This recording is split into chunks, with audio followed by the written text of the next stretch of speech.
com o Paraguai pode ter ligação com crime organizado no Brasil. Jorge Rafati foi executado no meio da rua, dentro de um carro blindado, com tiros de uma metralhadora que derruba até avião. Nossos repórteres passaram essa semana naquela área onde os traficantes guerreiam entre si e a população inocente tenta levar uma vida normal. A missa na paróquia São Geraldo está lotada. De repente, um susto. Todo mundo imaginou que foi um choque assim frontal de carro com carro, alguma coisa. Mas logo vem os tiros e a certeza de que não é um acidente. Mais de 1000 tiros. Um grupo ficou deitado, outro subiu no campanário, a maioria assustadíssimos. Era começo da noite de quarta-feira, 15 de junho. A paróquia fica em Pedro Juan Caballero, no Paraguai, a 70 metros de onde partiam os tiros. Ponta Porã, a cidade brasileira da fronteira, em Mato Grosso do Sul, está a 500 metros da igreja. Uma câmera de segurança registrou a ação. Este carro foi modificado. No lugar do banco traseiro, uma metralhadora .50, capaz de derrubar até avião. No veículo ao lado, sozinho, está Jorge Rafati, um brasileiro de 56 anos que comanda o tráfico de drogas na região. Descendente de libaneses, é conhecido como o Rei da Fronteira e tem um apelido, Saddam. O carro que leva a metralhadora acelera e abre fogo contra Rafati. Nos outros veículos estão os capangas do traficante. Eles atiram, mas se escondem na sequência. Os tiros da .50 atravessam a blindagem e o brasileiro é executado. Os assassinos conseguem fugir. A polícia chega depois, mas os capangas de Rafati acham que são os matadores que estão de volta e começa um novo tiroteio. Cuidado! Na hora do ataque, o carro de Jorge Rafati ficou parado bem aqui. Os tiros que vinham desse lado eram das pessoas que queriam matá-lo. Deste outro lado, os seguranças atiravam na tentativa de proteger o traficante. No meio desse tiroteio, atrás desse muro, tem uma escola. Na hora havia cerca de 300 alunos. E a sala de aula, olha só, fica bem aqui. Estas são imagens exclusivas. Era dia de prova. Quando os tiros começaram, teve correria e desespero. A impressão que tivemos é que nosso colégio estava sendo vítima de um atentado.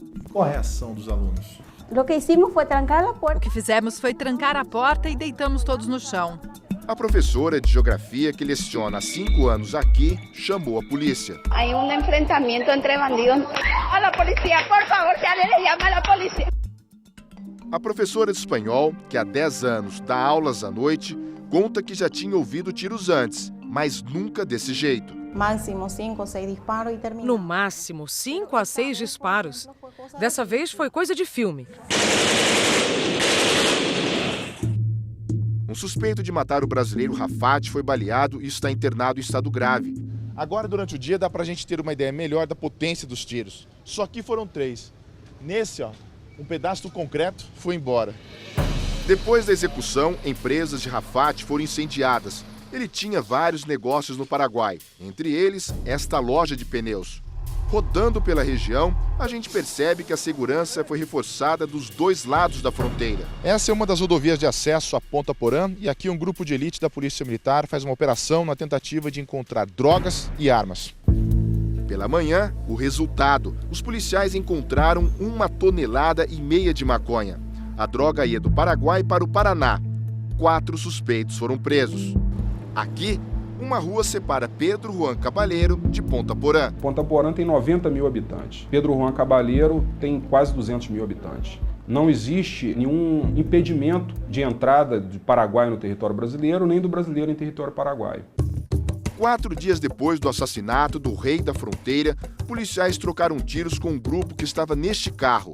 3 pessoas morreram, 2 ficaram feridas e foram presas. A polícia investiga se esse grupo tem envolvimento na execução. Sinceramente, uma guerra. Muito feio, muito assustador. Em 2014, Jorge Rafati foi condenado pela Justiça Brasileira a 47 anos de prisão. Os crimes, lavagem de dinheiro e tráfico internacional de cocaína. Ele recorria da sentença em liberdade e morava no Paraguai havia 15 anos.